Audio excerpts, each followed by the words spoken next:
I should have brought it up for you. The first check I ever received for payment was addressed to the Stig. Oh, brilliant. So I had to say to my boss, I can't cash this. What am I supposed to do? Go into your bank with your white suit on. Yeah. But it is pretty cool. Would you pay someone just Mickey Mouse? It's like going to go in with a, or do I? Yeah, exactly. Hello and welcome to another episode of Talkin Shop. Today we're joined by none other than the Stig, Ben Collins. Please make sure to like, comment and subscribe and let us know who you want on Talkin Shop next. I mean, what's it like all these years later, I suppose, having done that job? Do you ever sort of look back and go, wow, that was quite a cool moment? It's hard to believe it's 15 years since I left Top Gear. Yes. So it's amazing that anyone's still interested in it, which is lovely that they are. Yeah. But I guess the cool thing is Top Gear's got such an afterlife that, there's I travel a lot around the world, particularly America, where they're sort of 8 years behind. So for them, the series only just came out. So which is quite cool. This is quite fun.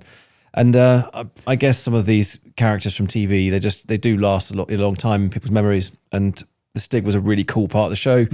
So and it's quite timeless. So obviously human beings age.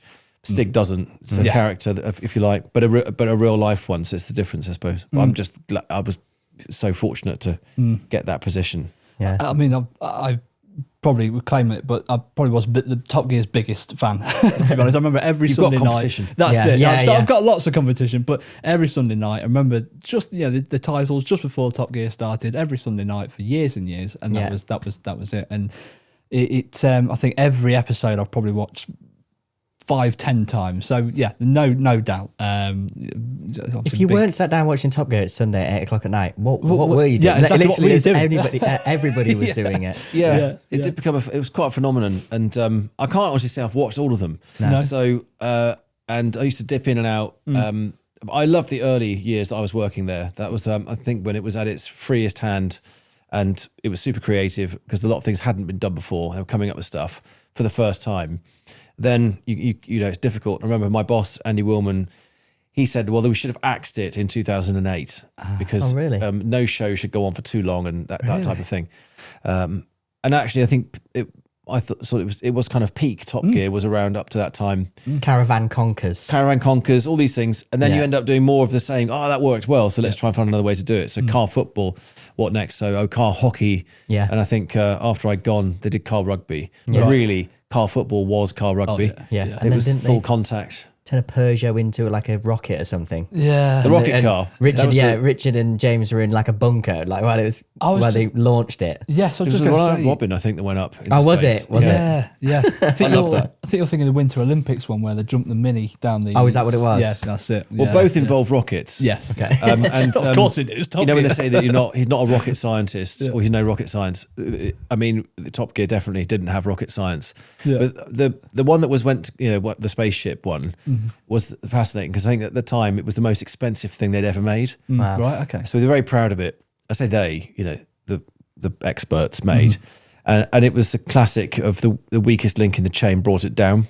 So because it went up successfully, which was great, but it went straight up and then straight down. Unfortunately, James and Richard were in a bunker at safe distance, looking through the binos like the sort of nuclear weapons test. But it was meant to fly around. I hadn't realised that. What? Oh, Because you sort of watch, they're funny, they're making, they're saying quirky stuff, but the viewers kind of just watching this thing go up into orbit and then just crash land. But if you watch it again, they are explaining it was meant to circumnavigate the airfield and land. Oh, Which I had never realised, and would have been incredible. Could you imagine it? Yeah. So it basically went up. All the rocketry was correct, but the remote control failed. So they couldn't fly it around. I'm not sure which is more frightening though. Imagine them flying, actually trying to manoeuvre it.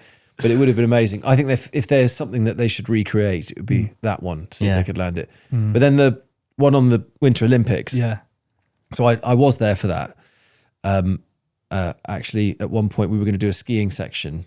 So I was on holiday basically. I went to go skiing, and I was imagining skiing in a Stig suit, which didn't happen in the end. But I was looking at the Mini. So the sort of what they call the super jumps, the big ski jump. What do they call it? I don't know. Yes. I don't know. Well, I it's know what huge. you're talking about. Yeah. though. Yeah, when you watch it on telly, it looks big. Yeah. Eddie the Eagle stuff. Yeah. That's who I was thinking. I was thinking his name. Yeah. If it looks big on TV in real life, it's colossal. Right. And then from the bottom, it looks big. You go to the top, it looks even bigger. So from the top, looking down, the funnel, if you like, the jump looks really tight. And the space at the bottom, which looks vast when you're standing in it, looks like a beer mat, looks tiny. And below the beer mat was a sheer drop, and then it was just a city. So I was standing there with the rocket people, who were a little, pretty rough and ready. They were packing explosives into this Mini, and it had all these things coming out. There's wires everywhere. It just literally looked like a bomb. Yeah. And I just said, "How do you know it won't just go off the end and skip the beer mat and just land in the town and just bomb a town?" Yeah. Oh no, but then we've done the calculations and Yeah, of course. So I was intrigued. All of us there, me and the camera team, were waiting the whole day to watch this thing go, thinking sort of it could go anywhere like a missile. And it was actually quite perfect, and it took off, and it made the sound of the Millennium Falcon as it went through the air. It's sort of amazing noise, and it landed on its wheels and went down and then into the bales. But they were nutters locally. So I was talking. We had a stunt coordinator there helping with some of the bits.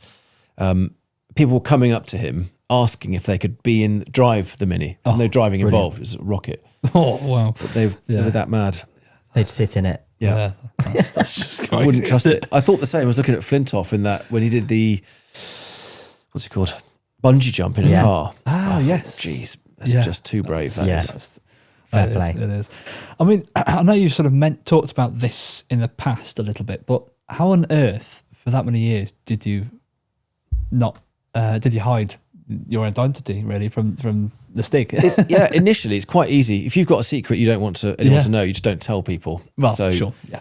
And I was highly motivated to keep the job. I totally got that that secrecy was paramount to it, and was to do with the demise of the predecessor. So the Stig in the black suit, he I think word had gotten out, and he found himself or his character being killed off the end of an aircraft carrier. So that was that. Yeah. And it was only 8 months. So it did seem like quite a daunting task. You don't know, and I can look back now and go, it lasted 8 years, but at the time I didn't know if it would last 8 weeks or 8 days or 1 day. Wow. And I was only hired 1 day at a time. So you lived each day like it was your last, because it could be. So I had a great time, but there was always, I was aware it could end like that. So yeah, I didn't tell anybody. My boss knew, obviously, because he'd hired me. I eventually got sent some paperwork by someone at the BBC who had an address. Can't remember if I had my name on it or not. And because I think that's right. I should put it up for you. The first check I ever received for payment was addressed to the Stig. Oh, brilliant. So I had to say to my boss, I can't cash this. What am I supposed to do? Go into your bank with your white suit on. Yeah. But it is pretty cool. Would you pay someone just Mickey Mouse? It's like going to go in with yeah, exactly. So keeping a secret, wasn't difficult. And if you go to extreme measures, which I used to do, so I would always, helmets on all day, but I would arrive as well, no wallet, because it's got your name on the cards. So anything that had my name on it was left in the car. I used to try and be clever where I parked it so that you couldn't really see. And I would walk in in civvies, but with a balaclava on, which was pretty ominous looking, but effective. But actually, as time went on, I worked out there's other ways to appear without being seen. And actually, the balaclava drew more attention than it stopped. But there'd be environments when it was just, I would know either be full character or hide and be gone. Yeah. Back door. Or just get them to do a sketch with Michael Schumacher and pretend it's Michael Schumacher. So that was towards Nobody the end. asked questions. That was the smoke screen, Yeah. exactly. So that was it basically gotten out into the press. I think it had been in 3 of the tabloids, and it looked pretty grim. This was following BBC taking the decision to, without telling me, reveal my identity in the Radio Times, which they own, which was a bit of an own goal. And after that, the tabloids, well, sod it, we'll run the story. So the Shuey thing was a good smokescreen and amazing to get to meet him. I had no idea he was there until about 11 o'clock, and went across to go meet him. He was eating his cornflakes in his motorhome, and then got to show him the lap, which was awesome. Just sort of got to hang out a bit, and what him set that time in his Ferrari, which was epic. Yeah. I made sure I went out to the fastest corner I could get to, the follow through, which is really interesting. obviously I know the place well. It's interesting to me. Yeah. It's just a corner. But I was fascinated how would Schumacher tackle it. And I was not disappointed. He just came up with a massive amount of speed and it cranked the steering. So the car just rotated at really high speed into the fast right and just had the hammer down so early. Yeah. It's great to watch. He's still a big F1 fan. I still love F1. It's just, the cars are oversized and just obese, heavy. Yeah. And I think like a lot of the drivers who are in it, if you ask them, well, what do you think of the cars? We're not getting to see as much of their talent. We are still getting to see their talent a lot, at the time. But I do roll my eyes when you realise that they're driving at 95% or 90% because the tyre won't last. Yeah. The tyre won't last because the car's too heavy. Yeah. Yeah. So they keep packing them with tech. I don't know how interested we are in that tech. We just want to watch we want to watch the sport. I hear you. And the development that's gone into the combustion side is, I get the hybrid elements are also interesting, but they're too heavy for that part of the sport. And we're still benefiting from efficiency in the combustion element. Yeah. And there's more to run on that. So anyway, without getting into that whole rabbit hole, I do love it. Yeah, but the cars are too big, they're too heavy, and they're too cumbersome. So there's some of the great tracks. Monaco is not the best for overtaking, but I mean, you can forget it in a car that size. Yeah. And other tracks too. So what do we do? Just grow the tracks. I mean, what you're supposed to do. Yeah. Yeah. They need to try and restore a bit of that. Yeah. There was a good impetus previously to make them smaller again, less aero, bigger wheels, bigger tires. Yeah. And with that, you get dirty air, and you wouldn't need to push to pass. You wouldn't have to have all these gizmos to artificially help them overtake. Yeah. Yeah. Yeah. Yeah. That's the way it's gone now. It's like, it's always been about engineering and like the latest technology in the automotive in racing world, which obviously then feeds into a lot of cars on the road. But yeah, it has lost its soul in a way of, is it the driver or is it the car? Everyone now knows, if you put Alex Albon in the fastest car, chances are he'll win the championship. And by the way, Alex Albon's awesome. I'm just saying, if you gave any one of those incredible 20 drivers the best car, chances are they'd finish at the top. Which is a shame now, but it's always been the case. If you put someone in a better car, they'll go faster. Yeah. Whether they win a championship is a different thing. It's got to be consistent. Yeah, and if you look at who's been winning the championships, it's the best people. Yeah. So true. There's, there's a margin though. Like let's say you take the top 5. Obviously, if they're of a similar or equal talent, then the car will stop some or disable some of them from actually winning. But it's been really close. Yeah. And some of the years have been extremely close. I think the controversial year 21 with the Red Bull Mercedes, but it's great to watch. Yeah. It's as close as you can get. It's the best. I've watched it for as long as I can remember. And that was my favorite year for a long time. It was epic. It was incredible. Because there were times, I think, when the performance, you couldn't really tell which car was quicker, but there was differences through the season. I think towards the end, Merc had it, they seemed to have this pace. But in the end, it came down to a bit of a crapshoot, and it was really exciting to watch. Yeah. Some people are obviously very unhappy with the outcome, but it made great telly. it was great to watch. It was good. Who's your favourite of all time? Have you got like a favourite of all time? An all timer. Yeah. Senna is the one I think every racing driver, including the current crop, would look back to and be, this was a special moment. And but there's so many great drivers, and I've enjoyed reading biographies of loads of them, like Gilles Villeneuve, Alain Prost, Mansell. There's so many great personalities, Schumacher.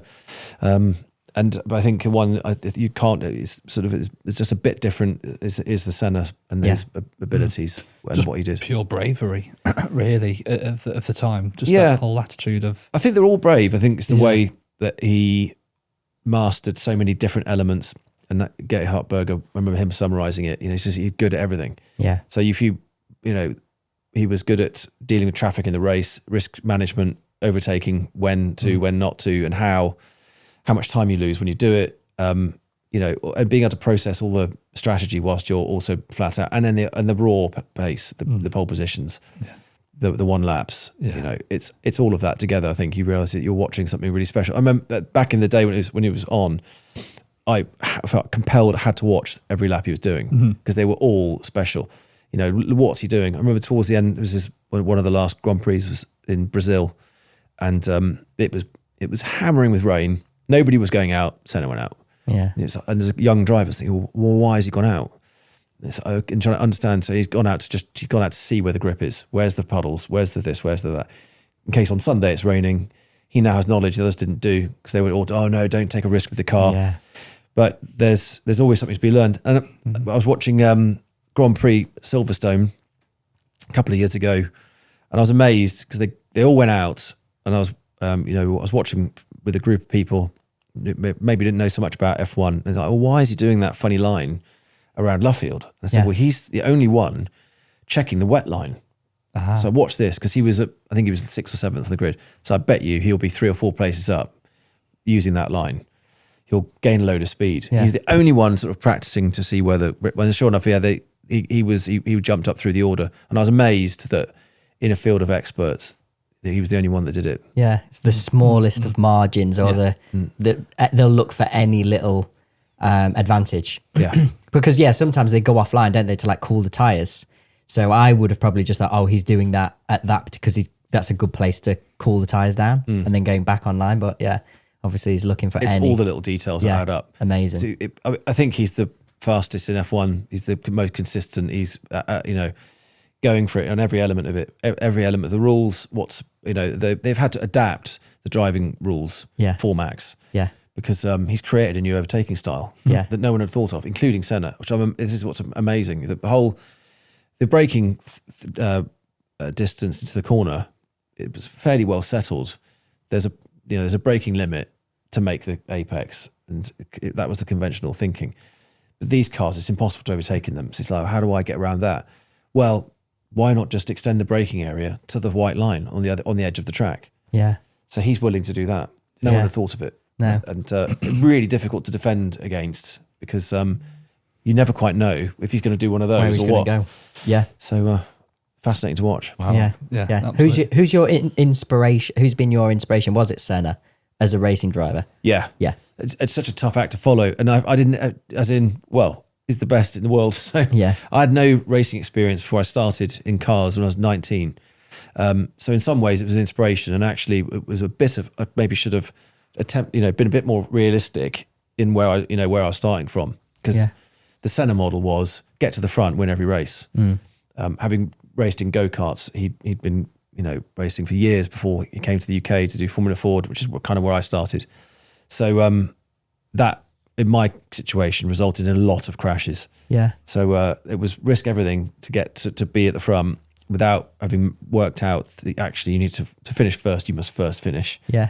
So it did take 3 written off cars to get to that stage before the message finally went home. A couple of visits to the medical centre, and people saying, you need to just be a bit more calm. And I was like, oh, I get it. Okay. I think I understand what you're trying to say. Yeah. So, at that age, this is like zero fear. And I've always just, with racing, it's such a passion. Mm-hmm. There's no fear anyway. It's all about the result and trying to shape how you maximize your performance. It's such an amazing sport. Yeah. What did years before the BBC look like for you then? Were you professionally racing? Yes. Yeah. I mean, I didn't just get cast. No. As okay, go and wear that suit. And have a go. Yeah. So by the time I got to, I was 23, 24. Is that right? Yeah. I got it was 2003. Sorry, I've got calculations out. I was a bit older, about 20, 28. So I've been racing for 9 odd years by that point. And so I started in single seaters. I wanted to get to Formula One. And that was the total obsession. I drove a car. It was my birthday. My dad gave me a go in a single seater at Silverstone. I literally did a lap, and I was totally consumed with it. I didn't want to think about anything else. And all I was thinking about as soon as that session finished was how quickly I would be able to get back in a car to carry on. It was just completely addictive and all consuming. So I was able to we got support from my family, got started in what was called Formula First, which is like a Formula Ford series, like the entry level series. So it's wheel to wheel racing with some really talented people. Some of them, there's a world karting champion, people who'd raced in that series for a couple of years. There's lots of seasoned people. So thrown in at the deep end and learnt not just how to do a fast lap. I was fast quite quickly. So I was at the front of the grid, but I really had no place being there. I didn't know how to defend my line. All that stuff was completely new. So, all the team managers were having kittens and like trying to, you should do this. Why do I have to do that? Why do I need to defend? Why do I have to go offline? I'll be slower. Yeah, but you have to defend your spot. Yeah. So, and then slipstreaming, all of this stuff. I mean, the first time you've done it, when you're so close like that with its nose to tail and literally people are bumping the back of your car. Wow. It's quite alarming. If someone does it on the road, you probably get the road rage or the fear or pull over and have a break. Yeah. And we're all there doing it. You can't actually see even the corner. You're so far into someone's gearbox, you can't see what's ahead. Wow. All the engines start humming in tune. So you get this weird air pocket. So your ears start buzzing. Your heart rate goes mad. And it's pretty exciting stuff. So you have to try and calm the excitement, try and, start to take the amateur out and get professional. So anyway, sorry. And some of them do that at night. Sorry to it as well. Like when you watch like Le Mans, it's like, what? It's crazy how they're clothes they're following and it's pitch black. Yeah. Yeah. Well, yes, vision is underrated. The fun part was the single seat chase to get to F1. I got very close, got to Formula 3 and then effectively like Formula 2, Formula 3000 in America. But at the time, there was no avenue to go through. It was not without sponsorship. I had a small window of opportunity with Arrows F1. So I switched across to doing sports car racing to do Le Mans, which was epic. And it was a series I didn't really understand because I was so blinkered for single seats, but jumped into this sports car that was a 850 horsepower Formula 1 engine, Judd V10 in the back, carbon fiber tub like F1, just wider, with gigantic slicks, more downforce than a Formula 1 car at the time. Oh, wow. Unbelievably physical and unbelievably fast. So 220 miles an hour at Le Mans. Wow. What was it revving to? 10,000 RPM. It was bonkers fast. Wow. And so that was what I was doing right to the point where the program I was in just stopped. And I couldn't, it's like musical chairs. And it stopped at the last minute. Didn't manage to get a driver with a different team. So it all seemed to be lost on the racing career. And I was looking for other things to do, and Top Gear was one of the interviews I'd had, which didn't seem to go anywhere. And by the time they said, "Oh, come and start on Tuesday," or whenever it was, I had got another drive, and I was racing on ovals. So so I managed to keep racing whilst I was doing the Stig job. Who's the fastest driver, or like who's the person you admire that you raced against? Oh, loads. Yeah. You learn the most from your teammates. Yeah. Your best teacher is the teammate. So you always want to have a fast teammate, not too fast because you don't look bad. Yeah. But yeah, you need to be pushed. So that you get the data, so you can literally see exactly what they're doing. It's almost like seeing it into their brain.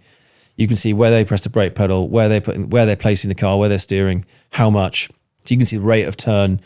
So if you understand what to look for, you can completely use that as a teaching tool. Yeah.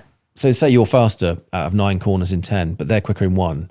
You still need to learn that information to try and keep advancing, keep learning.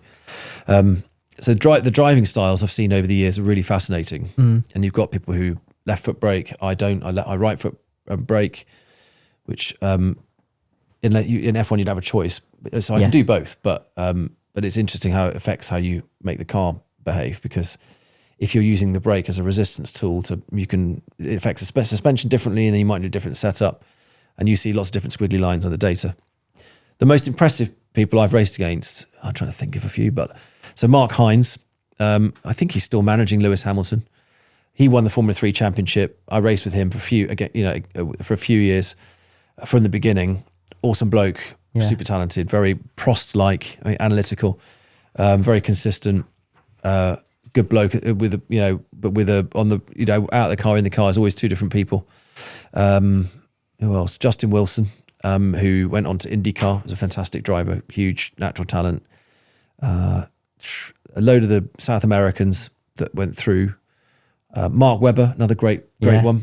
So raced against him in Formula 3. There's loads. I mean, there's so many, and you end up looking at the helmets because you recognise that the behaviour patterns are also completely different. What they'll do in different situations, you kind of get a bit of because you're trying to gauge risk management, what will someone behave like, and how you can also break them to some extent with how you're going to play the high speed chess with them.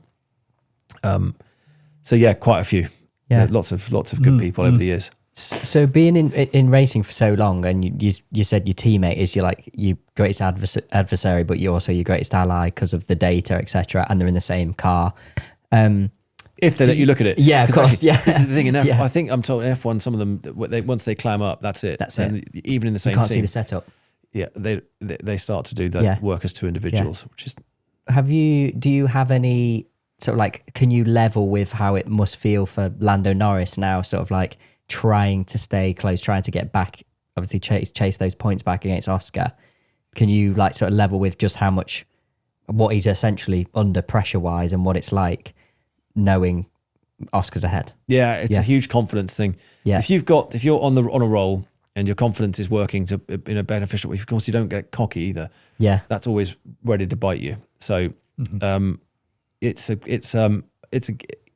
really mental game. So they're both fantastic talents. Yeah.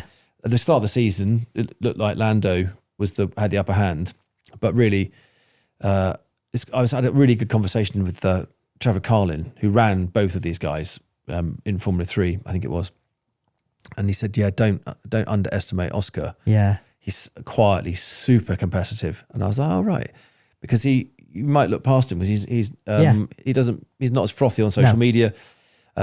He's quietly getting on with it. Yeah. He's a very analytical guy, but there's always a way to get back at someone, and I'm sure that Lando's working it out. I don't think get back in a nasty way. I mean, but like you have to find that way to, of course you do, to break it. Edge. So yeah, they're both supreme talents. It's gonna be interesting to see where it pans out. Yeah. It's gonna be tight. Yeah.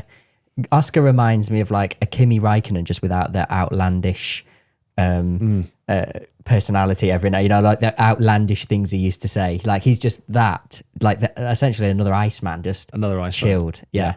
Nothing seems to faze him, and at such a young age as well. It's quite scary how good he is so quickly. Loads of them are like that. They're so, like you say, calm, because the act of driving the cars at that level and that pace is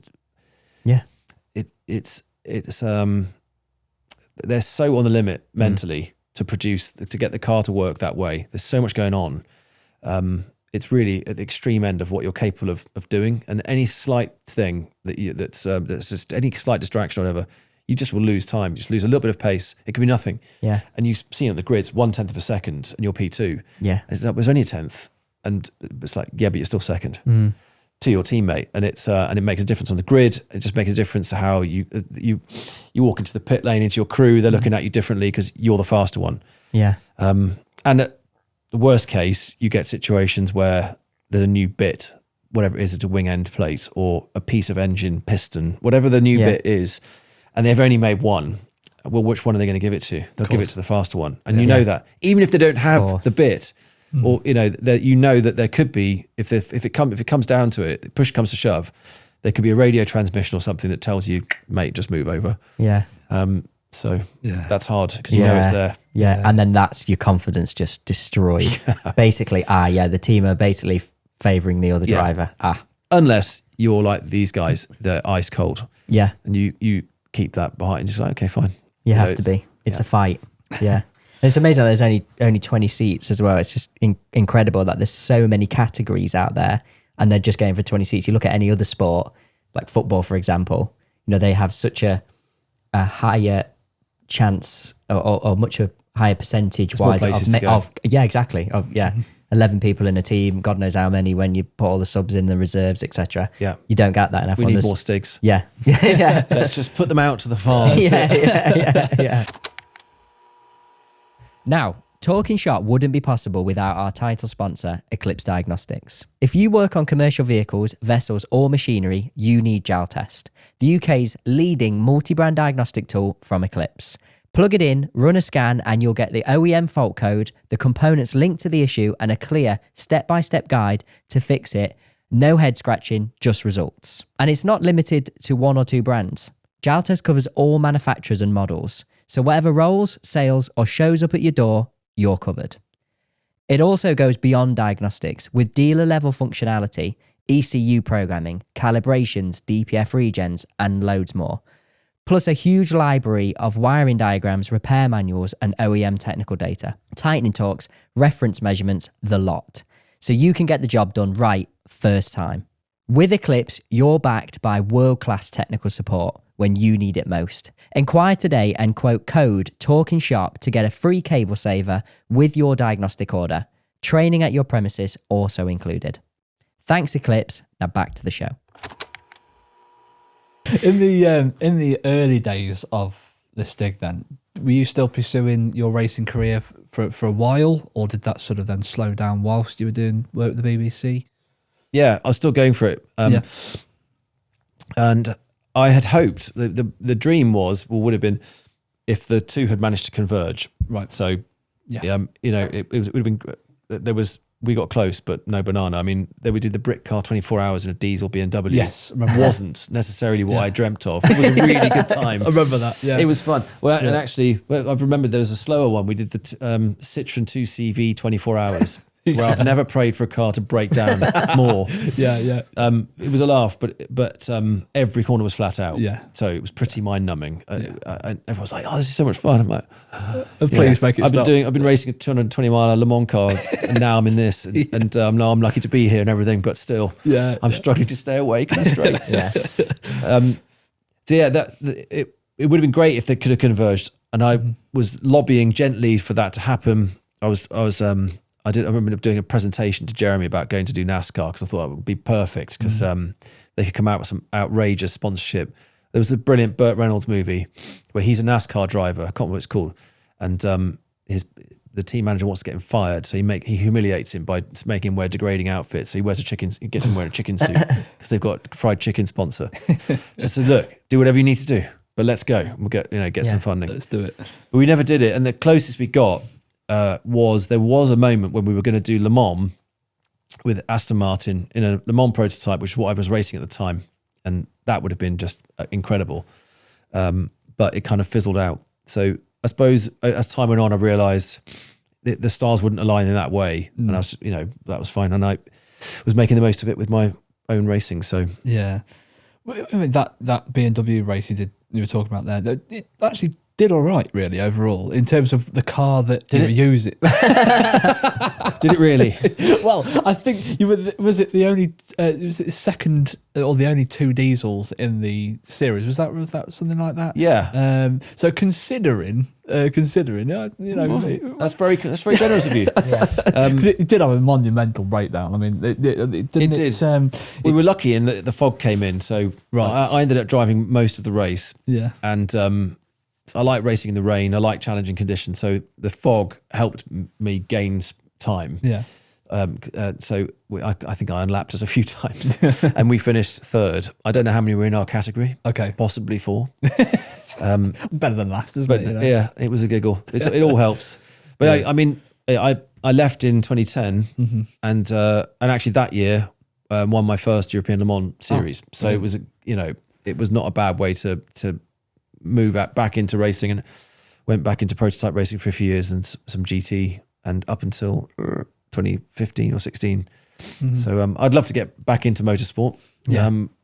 But it's going to be a different type of thing now. Yeah. Not going to be, I just probably, at this stage, I'm not going to be expecting to go, I'd still be up for it. But the hypercars, they're looking for people who've just come out of F1 or, you're on a really very competitive manufacturer sort of level. You need to be doing that for regularly. And I haven't been. I've been too busy doing YouTube and making movies. Well, what's that like now? Obviously coming out from sort of the television era, if you like, into YouTube now. But is that sort of a bit of a big transition? Yeah. The YouTube, I was amazed by it, and it was a massive breath of fresh air. So from thinking that TV was a be all end all, then realizing actually there's people watching, there's more views on these YouTube films than there are on some of the even Top Gear. Really? So that was quite surprising. Huge stars on YouTube, which again, there's a generation that's not aware of that they exist. There's another generation that aren't aware that TV exists. Yeah. What is a TV? Yeah. And I think it's going fast in that direction. So the beautiful thing is it's completely up to you what you go and shoot. So it's quite liberating, also quite terrifying because it's all on you. You can't afford the same. You don't have these huge production teams, but you can still invest the same preparation. Yeah. And I've learned that actually there's a lot you can get done now that the camera tech has changed. with drones, with onboards, easy inboard cameras. You can do quite a lot. That was extremely expensive to capture when we were doing Top Gear. Inboard cameras and stuff. It was complex. They had to be focused and all this sort of stuff. Now you can put stick them to the windscreen and off you go. Yeah, so I remember seeing old shots of Top Gear and stuff, and there was one scene I always remember which made me realise how big these cameras were. Where Hammond and May were in that Porsche Panamera, and it was on that long journey, and they kept leaning forward and smacking their head on this camera, which it shows you actually how big that camera was. Yeah. But now you say you put a GoPro in the front windscreen, and that's it. As you can see there, as you can see. Yeah. Where I can imagine of times of old, you've got that is not a GoPro. So we've it's interesting. There's lots of different. The overheating has become the big problem. That's particularly for some of these longer shoots. Yeah. With Misha there, terrifying me at will. The lap is, what is that? 8 minutes or so. Yeah. Yeah. It's just you eat through them. They get really hot. So it's the whole. Anyway, I'm getting boring about camera techie stuff. There you go, Ben with the iPhone. Wow, that's it. And it makes for good footage. I can't remember what I was recording. I think what was that? What were you in him there? Overtake someone. I've got another one on the helmet that's about to fall off, which is one of the Go cam things. Oh yeah, I didn't stick it on properly. Yeah, but as you say, you've got the freedom now of going. That'll make a good video. And rolling with it. Where I suppose back in the old days, it'd have to go through the production team. The committee. Yeah. So after going from Top, I did a couple of TV bits, and then to get commissioned for an idea, you have to create a format and then you have to present it. And then someone says, "Oh, we need to change a couple of things." And you go, "Oh, okay." So they want to change some stuff. You're like, "It's not as good, but fine." Mm-hmm. And then after months and months of messing about, having conversations and meetings in London, they decide not to do it. And I sort of went on that process, like this sort of cycle for a while, and I realized this is completely pointless. This is not going anywhere. So just go and do my own thing. And that's definitely the way to go. There are things still being commissioned, but I mean, I like streaming content. The television sucks. Yeah. Do you know what I can say? Since I've moved house, I've not had telly plugged into a TV aerial plot. No, I don't enjoy watching telly anymore. It's crap. Yeah, the programs are crap. Yeah. You've got I love a binge series. The series is great. Loving Foundation. Have you seen that? No. That's epic. No, that's amazing. A bit of Isaac Asimov. Brilliant series, really cool stories. I love a bit of sci-fi. Yeah. So love those binge series. But the telly's really not there. They're all on Netflix anyway, aren't they? Netflix or Amazon or whatever. I mean, you look back at Friday night telly, Saturday night telly, you'd look forward to it. Now it's like, what's that? It's lost the mojo. That's it. But I suppose back in the day, I mean, I think a lot of people wonder this. What was it like working with the trio? Terrible. It's great fun. I mean, we did have very different roles, and so the really cool days were the studio days. Yes. We get the audience in, get the celebrity in, train them in the car. We'd have a hypercar or supercar or a car that had to be lapped. So, but we would break out into do our own tasks. So I'd be on the track doing my thing. The guys would be prepping, and they had loads, working really hard. They'd already put a load of effort into all their research and scripts and ideas. The production team would have all the newspapers out, scanning what was current right now for those sections. So it was really when you got to see every element of the show running in harmony to get things going. And there was definitely there was time pressure to it all, and it was exciting to watch and watching it being filmed live in front of the audience and watching them laugh or not laugh. Yeah. And the guys like, that didn't get out well, or whatever. They had to react to it and deal with it. But the cool for me, the interaction was largely on those days around training the celeb and then feeding back a bit with Jeremy or talking about the car, how did it handle. So things that they would be able to use on the hoof when they were describing what was happening. And the away shoots where I would get involved probably in some of the planning side of things. So if we're going to we did an amazing drag race in Abu Dhabi with the McLaren F1 versus the Bugatti Veyron. Yeah. Oh yeah, wow. Yes. What a clip. Yeah, so there's loads of prep behind it because we were concerned, for instance, that at 200 miles an hour, whatever, I think it was beyond 165, if the wheel hit a cat's eye, there was a concern that it could damage the rigidity of the structure, integrity of the sidewall. Gosh. Because that Michelin tyre it does an amazing job because it can sustain the speeds of 250 miles an hour.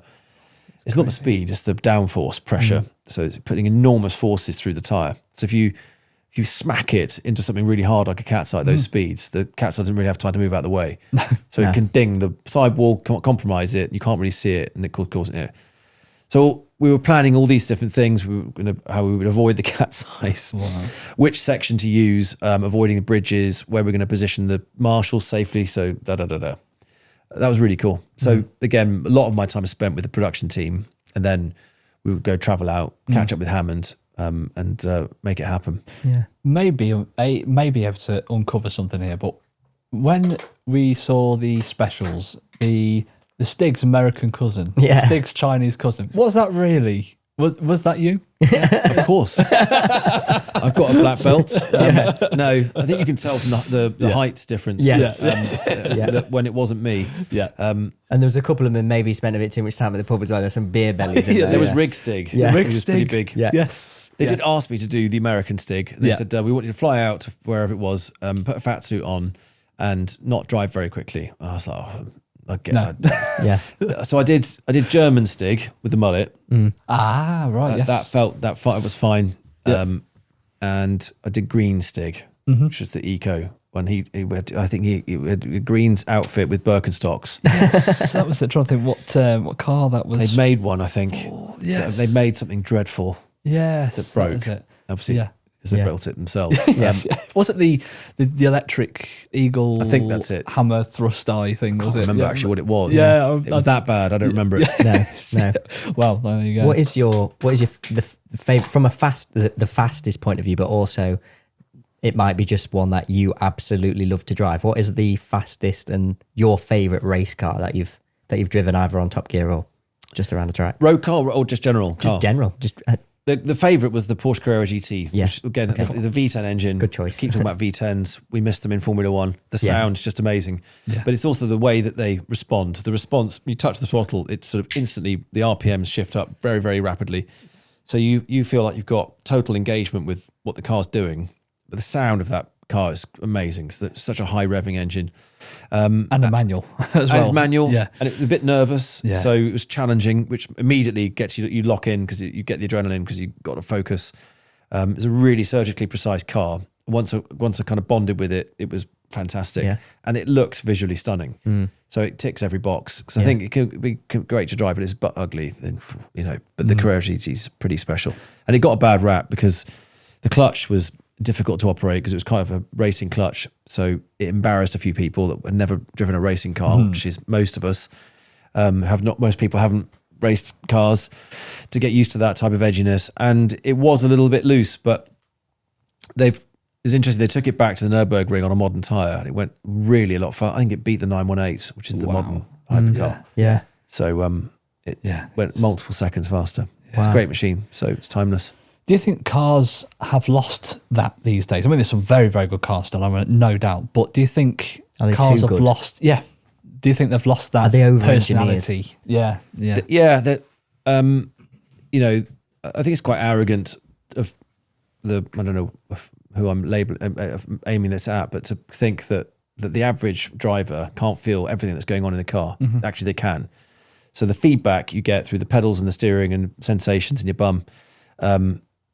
All of that feedback is really important. And the feedback through the wheel actually is something that the manufacturers will just take it away because they've been told to save for efficiency. I think the steering wheels are mostly disconnected, so it's electric controlled. It saves a tiny percentage of energy, so they've we'll do that. Well, that means now the steering wheel is a divining rod connected to the wheels that tell you whether the tires are gripping or not, and it creates engagement, keeps you awake. Partly because you've got this feedback coming through, and if the difference from feeling the steering wheel if you're on ice or tarmac, or if the water's affecting the tyre or whatever. So that's annoying that's gone. I'm annoyed that handbrakes have gone. Don't like push buttons because you don't know really if they're on or not. No. And they're just like, stop, just and get off or on. It stops the handbrake turn. How can we do a handbrake turn? Can't do a handbrake turn. Yeah. And you can't, if you need to get out of jail when you're stopping on ice and you've made a mistake, all of the brakes are usually the amount of it will go through the fronts. So the rear tires aren't doing anything basically. And you can lean on the handbrake in a straight line to try and stop if you have one. Yeah. So again, backward move. Bring back the handbrakes. Bring back the handbrake. Yeah. And what's the other one? The auto stop feature. I don't like that. That's annoying. It's even worse now because you get into a new car and you find yourself turning stop start off, the speed limit warning off. Yeah. And before you know it, you've spent 2 minutes of your time turning the stop everything start off. thing is it does not do what they think what they want it to do. Yeah. They want it to save fuel, for instance, and save resources, be more sustainable. But actually what it does is it saves bugger all. Yeah. And what it does do is it kills the battery. So you have to replace the battery more often. So you will pay for it because you have to pay 240 quid, as I just had to replace the battery that's been stressed by being on and on and on and off. It's doing 10 times the work. So batteries just go in in the bin, they're not recycled. So what do we save? Actually, efficiency-wise, you did overall, if you net that out, it wouldn't save you anything. No. Combined with the fact that 99% of people, if they know how to, they turn it off. Yeah. Anyway, so... And I've just read that, without being too negative, but the next directive is that all the new cars will have to have a black box or something fitted from it doesn't surprise me. Wow. So, yes, won't be buying one of those. No, you're gonna have like McLarens now and Ferraris that max speed is 70 miles an hour. Everybody's going to drive a McLaren and a Ferrari. Yeah. 0 to 70. What's the difference between a Tiguan and a Porsche GT3 RS? Nothing. They both do 70. Well, that's the beauty of secondhand. Yeah. You can still choose what you want. Yeah. What is track side apart? What is your favourite brand, would you say? Or brand, or what would you enjoy getting into most and driving? I don't have a favourite. So I've been so lucky to meet all these different personalities from all the different companies over the years. And there's from, Koenigsegg, Ferrari, McLaren, they're all completely different approaches to these different engineering solutions. Yeah. Audi, another one, Peugeot. And what those two different camps, when they were racing at Le Mans, could not have been more different.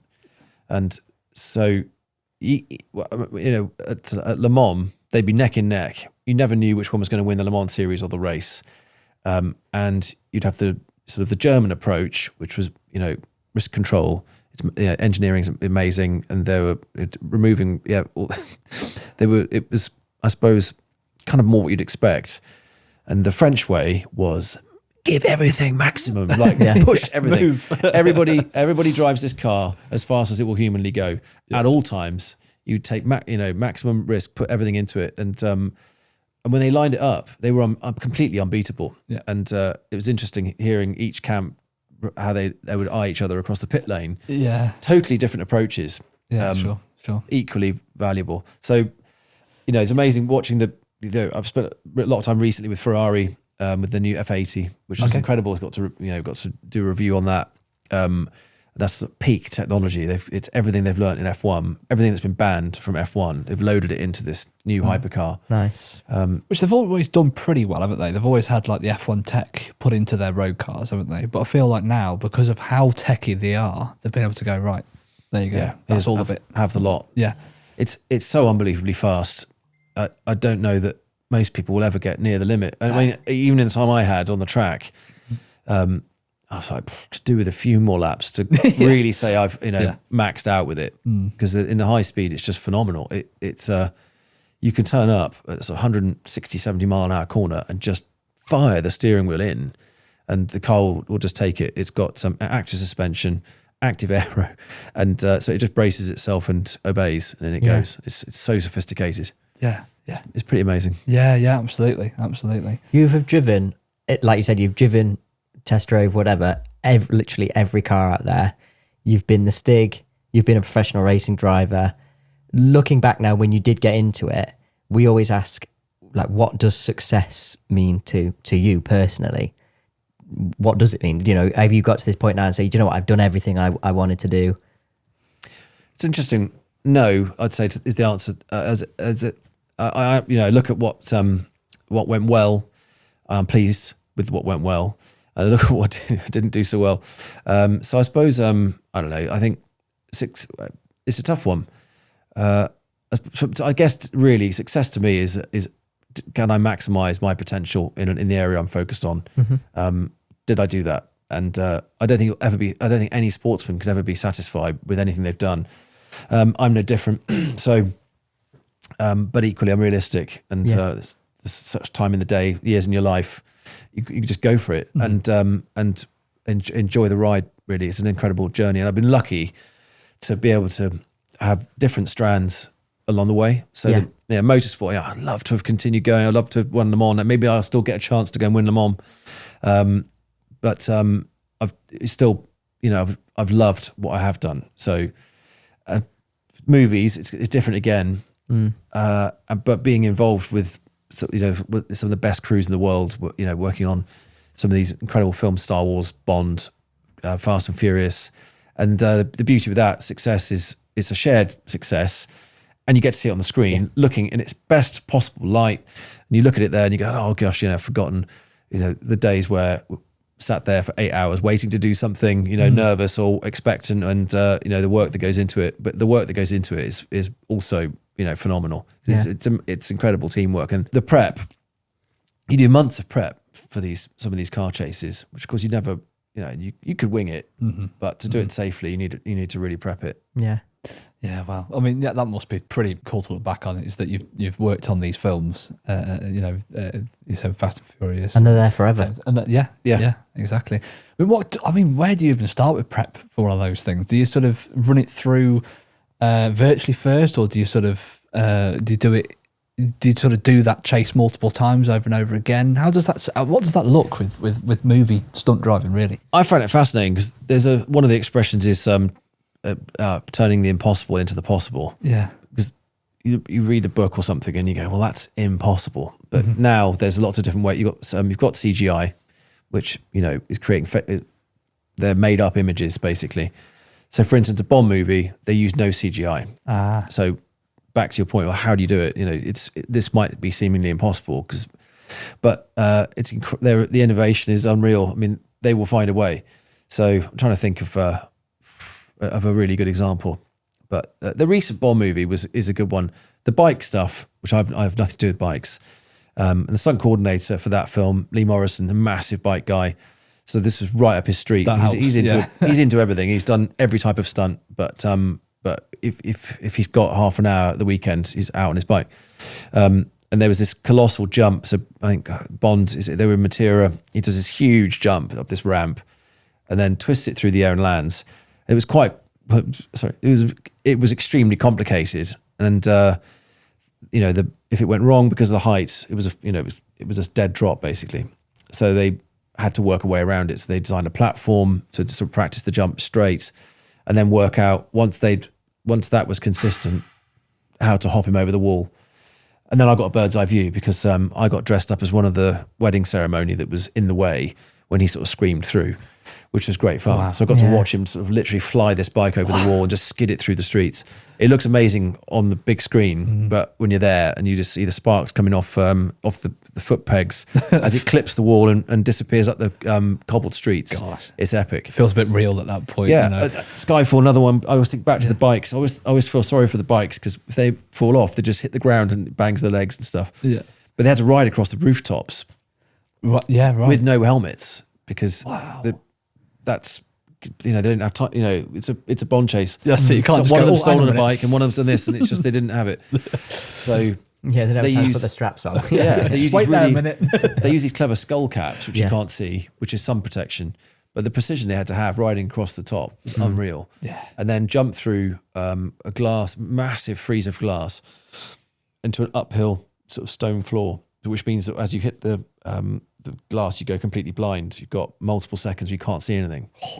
So it's really complex stuff, but they found a way. They rehearsed it. They planned it meticulously to make it work. Yeah.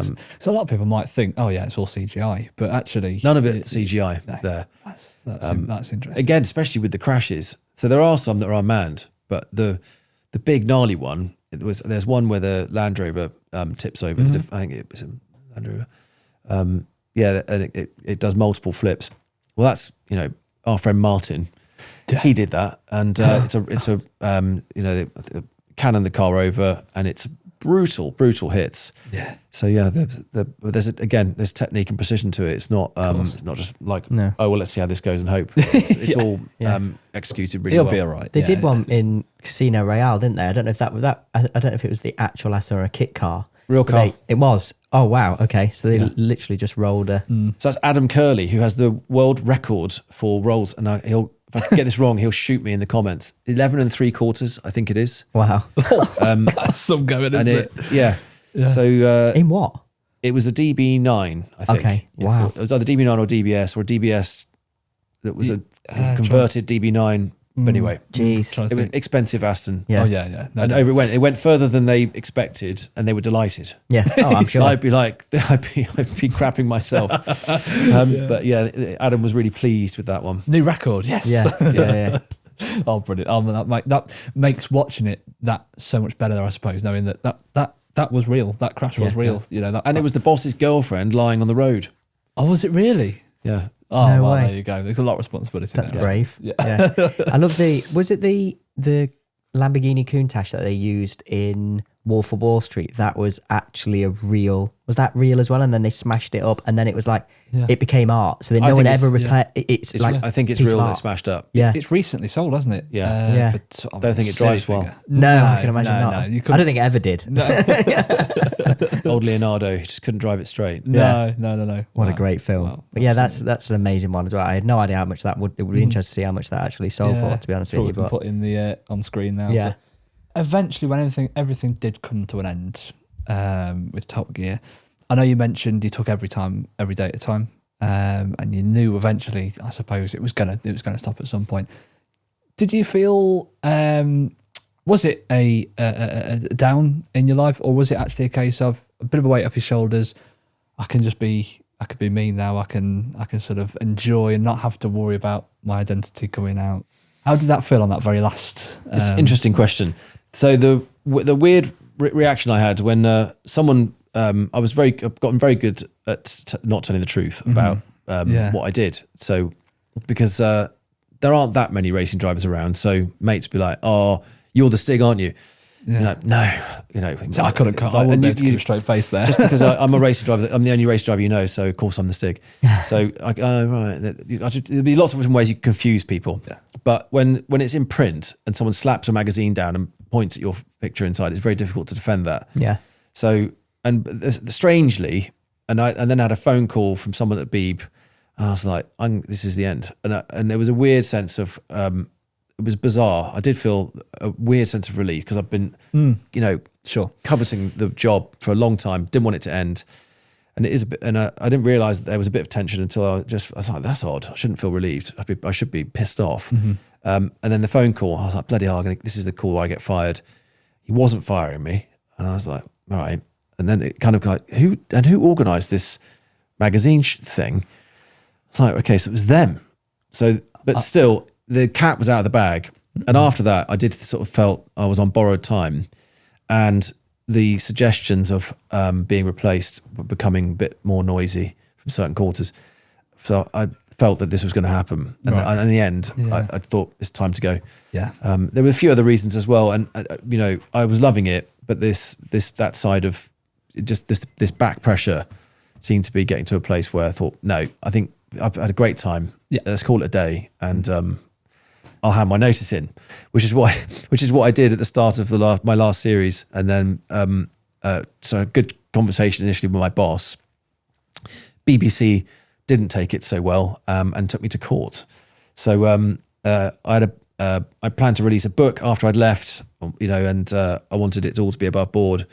And their reaction to that was to put an injunction on it and me, which if it had been successful would have been a lifetime gag. We wouldn't be having this conversation. Wow. And I was like, well, on what basis? So fought that, won the case, and book came out, Man in the White Suit, and did really well. And it was a great celebration of my time. I'd loved it. It was a completely positive reflection on my days, my favorite stories. So after eventually, but that section was extremely tense. Yeah, I can imagine. Because I would have lost everything, as they did point out to me. Yeah, and that's it. And what a negative way to finish what was such a lifetime opportunity, really. It was tricky. The good thing is I did bury the hatchet with my boss about 6 months later. Okay. So we sort of got back together to do something really cool for Help for Heroes, training the wounded soldiers who are getting ready for Dakar.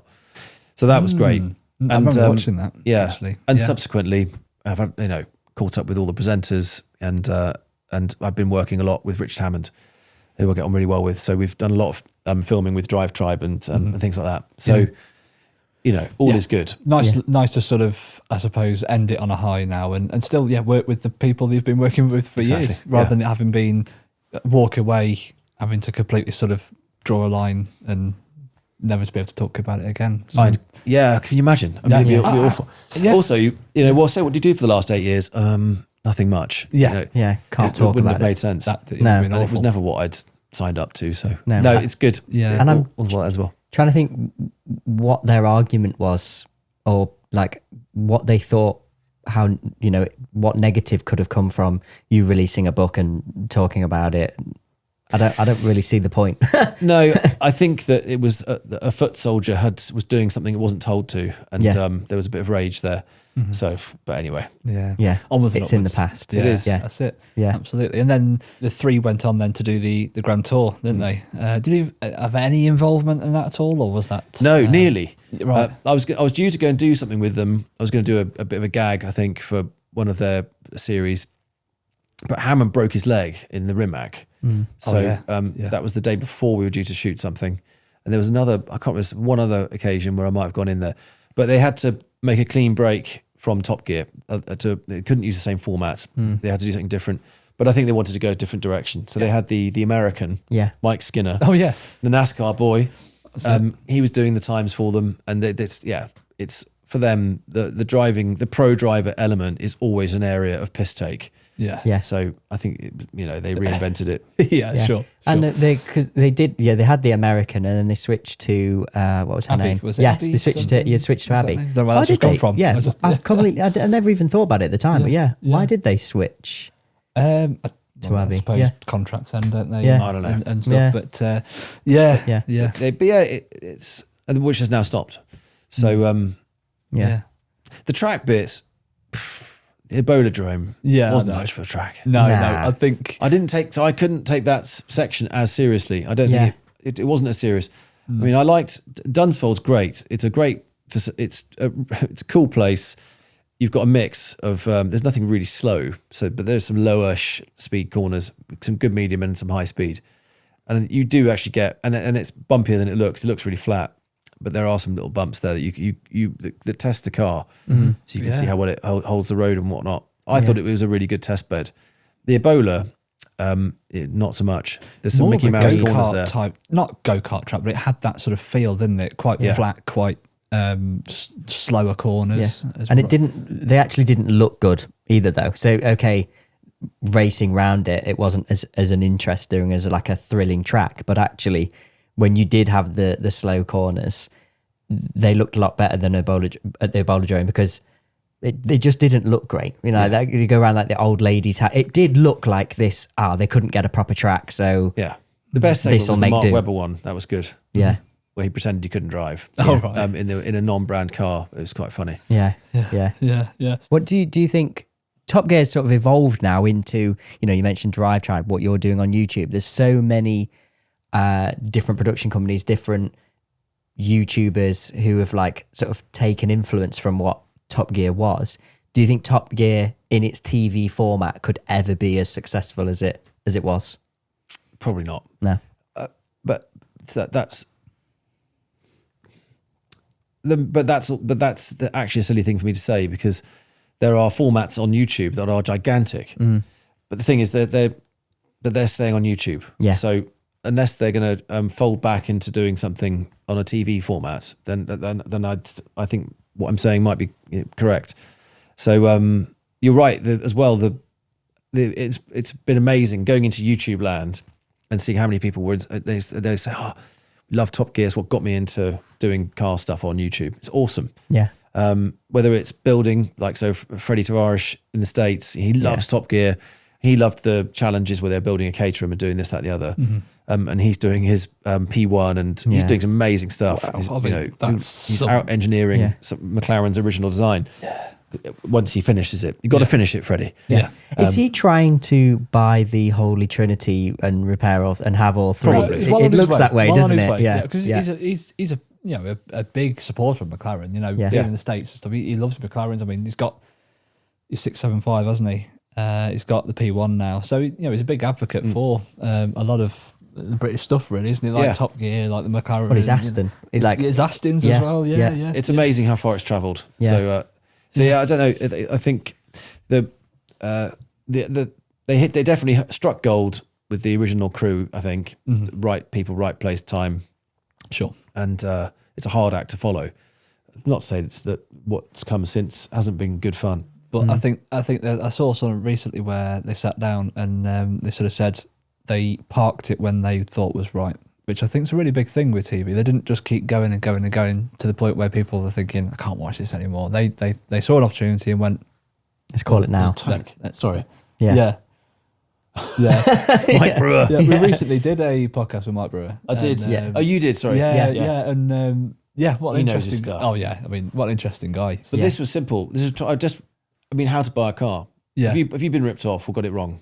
When you buy a car, have you done it? Yeah. Or not? Or are you two just really above that? I haven't. I don't think I've ever been in a position where I've bought too much and lost money. Yeah. Well, I count that as being ripped off. Yeah. Or at least making a mistake. It's just really interesting chatting to him about the hows and wheres, where not to. It's not obvious. No. It's like, and if you get excited, then you're in trouble. You've got to buy cool. Yes. Yeah. It's like what Mark McCann's been doing recently. He's been buying certain cars that he knows he can make a profit on them, essentially. And he's doing it in a very calculated way. Yeah. Yeah. And, you've got to buy the first generation. You can't buy the cool fourth generation where they've perfected it before they've moved on. It's got to be like What is he up to? Yeah. I watched, he accidentally got in a car chase. Did you see that? Yeah. Because his little face, he was like... Yeah. And what's his camera? I can't remember his cameraman's name in the back. You saw his face in the back thinking, what the hell am I doing here? I think that whole series thing at the minute, people really love those, like the Most Wanted Driver, or he did one about his battle with a local council representative. That was an amazing one with his house. I don't know if you saw that. No, I haven't seen that. Fantastic. I think it's insights to people's lives, isn't it? Yeah. Those series, those he's story on the edge ones. though, isn't he? Yeah.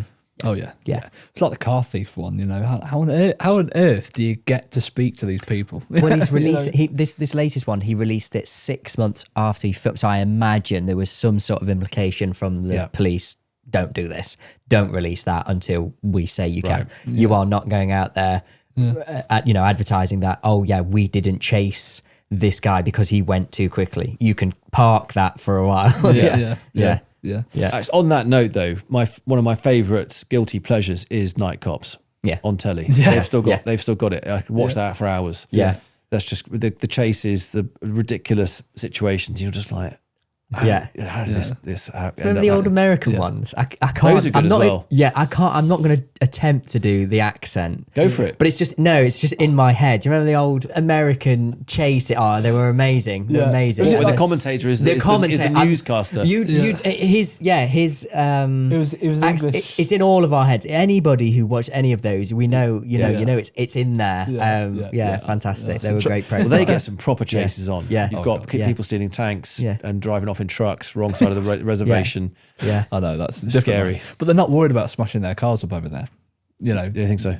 Because they've got big bull bars on them, and where in the UK they're using, you've got brand new S3s and Golf R's now. Do they really want the police? Yeah. They drive. The police drive Golf. I only ever see a Peugeot 308 or whatever. Your Interceptors. So over here, the Interceptors are beefy. Are we a bit worried about damaging our cars rather than the American bull bars? Well, I deal with a lot of these body shops who I don't think the police are worried about damaging these cars. Right. Nah. They're seeing somehow well some of our customers are doing, shall we say, on these contracts with the police repairing their vehicles. Really? I don't think they're that bothered. But just back to racing, as you mentioned, like looking back on your career, your professional career in racing, and we've spoke about Formula One. If you talk about Lewis Hamilton, for me, he's like my idol. Absolutely loved him. Love him through his career. Watching him, I've watched him ever since falling in love with F1. But how does your viewpoint stand on him getting older now in Formula One? And there's that question that they put out there. They did it with Alonso. You're getting older now. Is he just struggling in the car? Is it the car? Is it the move to Ferrari? What's your sort of standpoint on as you naturally get older in racing, is he going through that at the minute? Well, I wouldn't like to say because I don't know, I have enough information on that. Yeah. So, but the facts of life are that it's a very graduated thing, or it can be faster. But what I find bizarre is flipping that on its head. It's crazy to think that an 18-year-old can turn up and be competitive against people who've been doing it for years. I find that mind blowing. Yeah. Antonelli. Well, he hasn't delivered it yet. Yeah. He's got the raw talent, doesn't he? The speed, but he's got to stitch them together. I didn't watch the last one. How did he get on at Monza? I think he was like 8th or 9th. I think. Okay. Yeah. So it's coming together. Yeah. But to be fair, some of the others that have come in, Lewis, Max, they came in and Alonso, and bang, they're straight there. And you think, how have you done that? So the raw ability, and at a young age. So there is a moment where you maybe I think it would be imperceptible to figure out what it is that's not quite as quick. But really, the whole task is down to your GPU, your CPU, sorry, your processing power. Yeah. Are you the cognitive ability to juggle the thing at its total extreme, microseconds, and for an hour and a half, not just for one little moment or one lap, whatever. Also, your vision does change, deteriorates, so that changes. So there are a few physical things that do start to kick in. There's also all the hormonal stuff. So you need to get an F1 doctor in here. They'll tell you basically. I think you can, there's a lot, but I also think there's a lot you can overcome because it is so cerebral, and if you're determined. And, Alonso's still punching it out at the park. He's incredible. When he wants to. And I'll never forget watching Roberto Moreno. I think he was 40, which was seen as ancient. But it was probably the most competitive season. I was racing in Indy Lights in America, and it was the IndyCar kart championship at the time. They had Montoya, Dario Franchitti, Greg Tracy, another one. We missed out. Greg Moore, and there was loads. Gonzalo Rodriguez. There was so many really talented drivers, and it was super competitive. And it was really being at the time it was dominated by Chip Ganassi with Montoya, and one of the cars got vacated. I think it was Blundell's car, and Roberto Moreno just turned up. He had not been racing in the season. He was 40. And he won 3 races, I think it was, on the trot. I was like, how have you done that? How is it possible? So I think he showed you can come in and do it. I think Zanardi's another one he went from F1 to IndyCar, and so there's stories out there where people have overcome age. Yeah. But there is a moment where it does change. So I don't know. There's also with the regulations change that certain types of car will suit different drivers. Sure. Yeah. Because that caught out, I think, Alonso when Lewis joined McLaren. Alonso was very fast. The regs changed, and he was kind of slightly back-footed by that. And I think Lewis came in fresh, like, let's go. It was his first experience. He went straight in at it, and Alonso was adapting to something new. I'm not trying to make an excuse or say Lewis didn't do as well as he did do, because she did. And cars can make a difference too. Yeah, and the regs change again next year, don't they? Yeah, so that'd be interesting. And then another team, is it Chrysler, I think, going in next year? So they'll like be 11. Even that's just an interesting dynamic to throw in another team when that has been 10 for so long. So, but Lewis has been racing a long time. I would not want to place a bet against him. No, doing any kind of whatever, anything's possible. Yeah. But he's been there a long time. So, and also there's a part of you where if you haven't I don't know, if anyone's like, well, I think I've done it.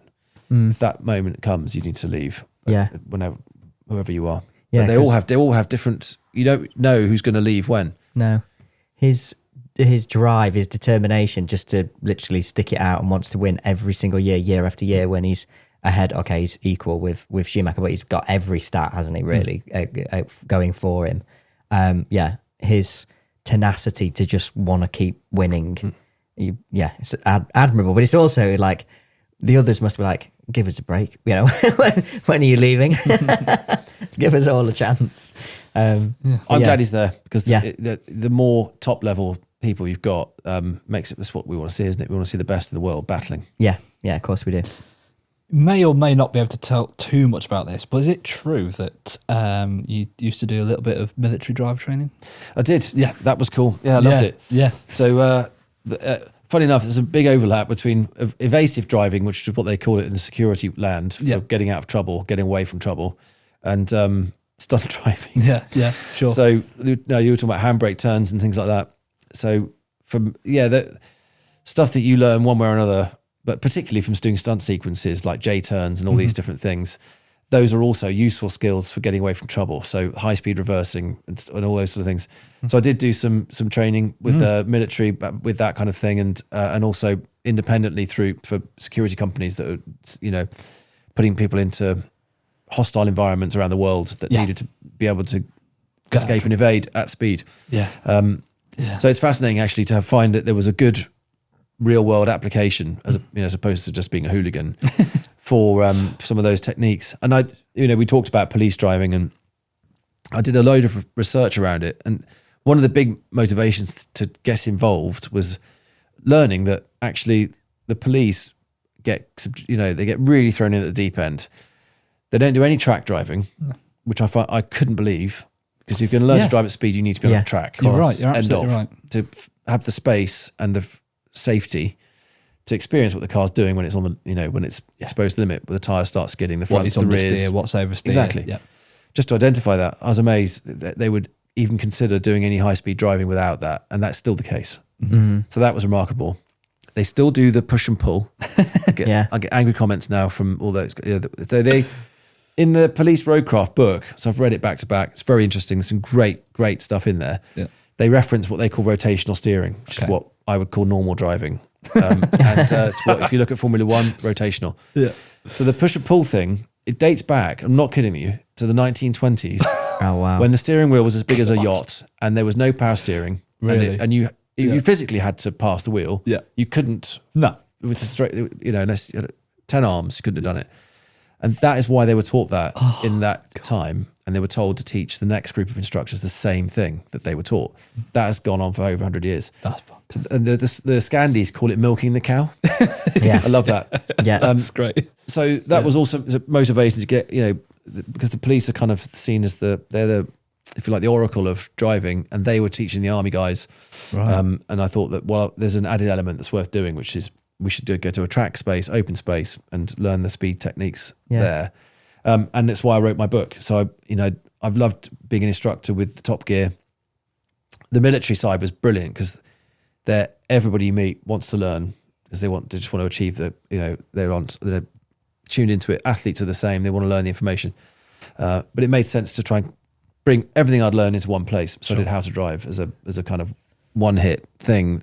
Everything from how to position your body in the car so that you can use it, because a lot of people sit too far away. They can't actually push the brake pedal from there, or they can't turn the steering wheel properly because their arms are out straight. Yeah. It's from the all like that, all like this. You can break your nose on the steering wheel.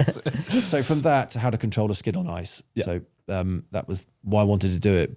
There's only so many people you're going to teach one-to-one. Yeah. But that's done well. It was get the message out and get it as many people driving better and safer, the better. Yeah. How does that differ to sort of normal road driving? So how would you implement track work into road driving? Is it the same thing but just on a more controlled?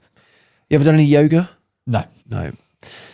I mean, I'm not a particularly yoga practitioner. I did one lesson. But, if you've learned some breathing techniques, which through sport you get into, I used to do tons of swimming. So you learn how to breathe, and do you walk around breathing differently afterwards? Possibly.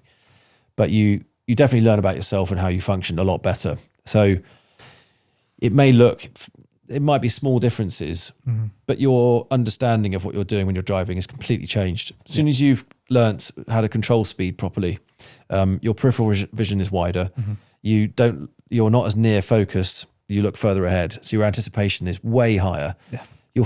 You basically, getting into an accident should be impossible because you see it coming. Mm-hmm. So that's the whole point of it. And then if there is something you need to avoid, you can do it very quickly and easily, as opposed to in a panic and getting it wrong.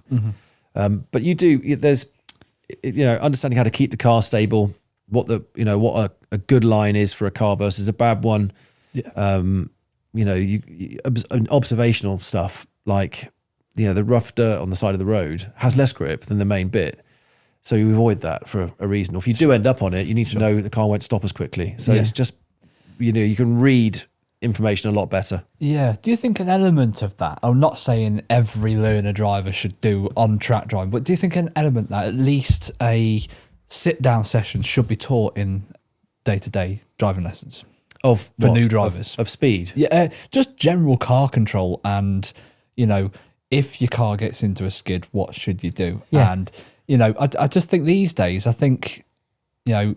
typically a 17, 18, 19-year-old gets a bit of power and they don't know what they're doing with it, and that's where you see them crash. So do you think by maybe teaching learner drivers a little bit about that world would help save? Would you like to have spent longer doing your driving test? No. So I think it's a bit of a joke. The whole learner driving thing now is way too complicated. Yeah. And totally so I would shoot down your idea immediately, right. Purely on the basis of, yes, I think it'd be a great thing to do. Yeah. Should it be mandatory? No. The theory thing is off the chart difficult. Yeah. Oh, I totally agree with the theory. The whole hazard perception thing is just hazard perception thing doesn't work. What is it? That doesn't work. No. If anyone who's a good driver, you start pressing. I failed. I'm like, what's wrong with it? Me too. Oh no, too many times. You're only shown the hazard at the end. You should. But these other things were hazards. So what are you talking about? And you've got a time frame. So if you click either just before or just after, you've lost it. The software is so crap and outdated. Yeah. So the theory thing is a nightmare. Yeah. And it's expensive. And then trying to book a test is a nightmare and ridiculously expensive. And there's some sort of monopoly has gone on because you have to go through an app now. Right. Okay. So, anyway, so no, I don't think they should have to do additional training. I think it should be, I'm not saying to drop the standard, but they're doing about 5 times as much probably as you had to do to pass your test. Yeah. And the outcome, I'm not sure, is better. No. No. Or maybe even a scheme then where obviously insurance is so high, maybe by doing something like on-track driving or maybe might go in someone's favour for slightly cheaper insurance or more reliable. I think it's healthy for someone to go on a personal journey of discovery to learn about how to do something better. Yeah.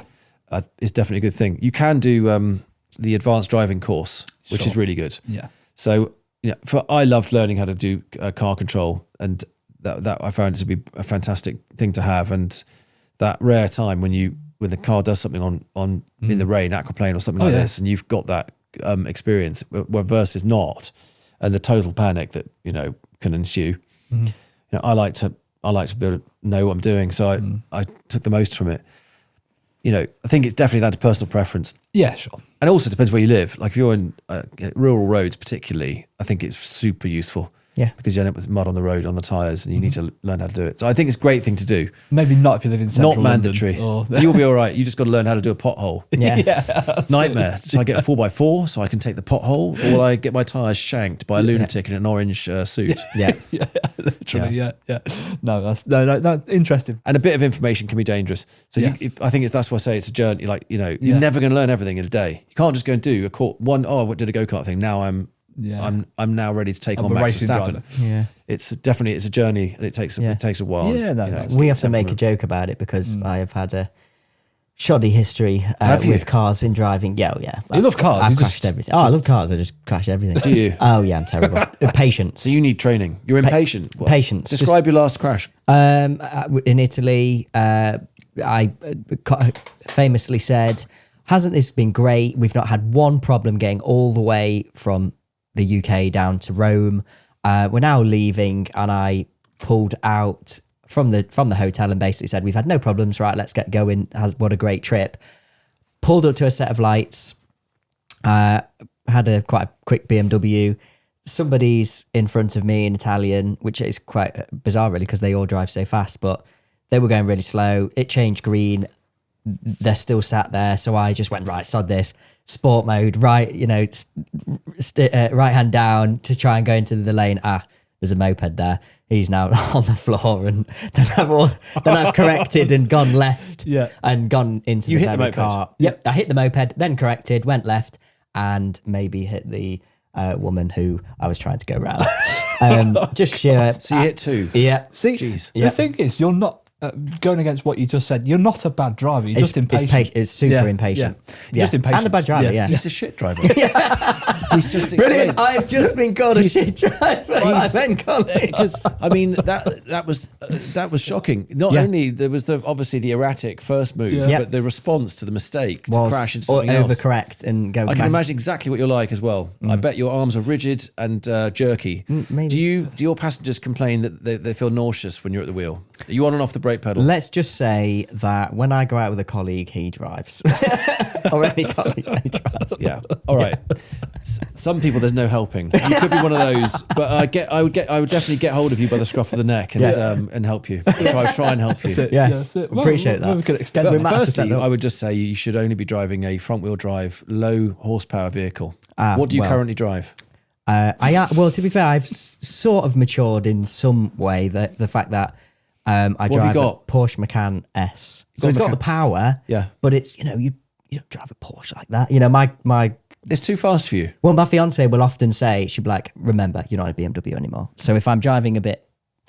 She'll say, "You're in a Porsche now. Calm down. You're not in a BMW. Don't drive." She like thinks an that the Porsche would soothe you. Yeah, but it doesn't because you just got the rage on. You don't even see the badge. No. You're just like, "Let's go." Yeah, and my issue is well, even when I set off and go, do you know what? I'm just gonna relax. If people take ages, it is what it is.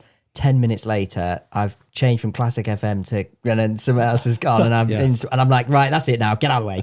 Everyone move. Yeah, I have just zero patience. That's my problem. In all fairness, really you do a lot impatient. of driving in London. Yeah, I do. Yeah. 2 words for you: public transport. Yeah, yeah, possibly. What about you? What have you got? I've got an M3 G80. Okay, nice. So the van is the daily. I mean, I love it. It's fantastic. You're a good driver. I'll give you that. You're a good driver. Yeah, I'm not. Calm yourself. Yeah, basically, I just need to calm down. I know. Well, you know what? I think the best thing. I've got a 3-month-old now, and that does actually aid in thinking. Time to just we just drive. We're just careful now. We've got precious cargo on board, and I think it is a bit of a realisation to go. Yeah, it will take as long as it takes now. The Jackie Stewart School of Motoring is always it's a great one. So he would say you should drive as if you've got a glass of water on the dashboard, and you don't want to spill it. It's so true. It's being smooth. And it just keeps everybody mellow, and it gives you a focus. That's what it should be about. It's being smooth and buttery, really, like cool. And if you get with, I don't know if you've ever been in I've been, especially in Europe and Italy in particular, you get picked up from the airport or something. If you get a taxi ride, some of the drivers, they're so good. They're really slick. There's usually some swearing, but as they're going. But if you get with a really good driver, you're like, that's class. Yeah. They're really class. It's brisk, but it's smooth. Nothing startles them, and it's everything's seen before it happens. Yeah, sure. Yeah, fast hands, slow feet, and all that. That's it. Yeah. You've got all the chat, but we've got to put this into practice now. Yeah, I know. On the next episode, Ben Collins trains Louis how to drive. Do you know what's funny as well? Where I was going with it before I lost my trail of thought was actually my driving instructor on my very first driving test said, "Louis, I'm going to teach you how to pass your test. I don't teach you how to drive." And That's true. He was right. That was right. Yeah. He was right. And he did say to me as well, you really learn, and my dad's always said it, you learn how to drive when you're in that car for the first time. Yeah. You start learning how to drive when you're in that car on your own for the first time. After you've passed your test, then you learn. And 12 years later, I still can't drive. The more time you can get as a driving with a passenger with your old plates, the better. It's a logging experience, isn't it? But you're right. Yeah, it's a journey. But driving's so much fun. Love it. Yeah, me too. What is next for Ben Collins? Where's the next step? Well, YouTube is now my focus. So I've got Ben Collins Drives, and that is keeping me very happy and busy, reviewing cool stuff. Interesting. You've given me a good idea, which is to start doing maybe some series ideas, series content, which I'm kind of doing. I'm starting a farming channel for that stuff. Wow. Yeah, nice. So I've shot a series about the cider making process, which I just love it. I just love apple trees. I don't know why I love them. They're beautiful. They're amazing when they blossom. They get the gift of fruit. You can do lots of things with them. So we've got a very small farm, and it's from an area in Devon that's famous for cider making. The West Country's always had arguably the best in the world cider. we've got the red soil, which is incredible. So it's got this, it's a very different climate. You've got microclimate in Devon, and the trees we're using have been literally saved from going extinct. So Sanford Press, who I've got my friends there helping me make this stuff, rescued all these ancient varieties that have been cultivated for hundreds of years, and they're more disease resistant. They produce better tasting fruit. They got, and I just think it's cool. They're like antiques, but they're alive. So having rescued and identified what the cultivated varieties were that were so special to people from Devon and that were, the backbone of part of the economy there, that's what I've been planting. And so that's what this stuff is. So it's made from the original straw pressed by my own hands. And so that's a good series, which will be fun. Absolutely. Yeah. So I love doing I love a good story. This has been really fun and bizarrely relaxing. I mean, the making process, building this pyramid out of straw and apple and crushing it down with a 400-year-old piece of wood. Mm-hmm. And it's just really cool sort of learning these old traditions and I don't know, I think farming is awesome and it's going through a really hard time. Oh yeah, so definitely. I'm hoping that this is just another good way of trying to add something to that part of the economy. So. Yeah. And carry on what's been done for years, as well. So sort of carrying on that. Yeah, it's an amazing tradition. Yeah, definitely. Absolutely. And this stuff is interesting because love a beer. The cider's got the antioxidants that you associate with wines.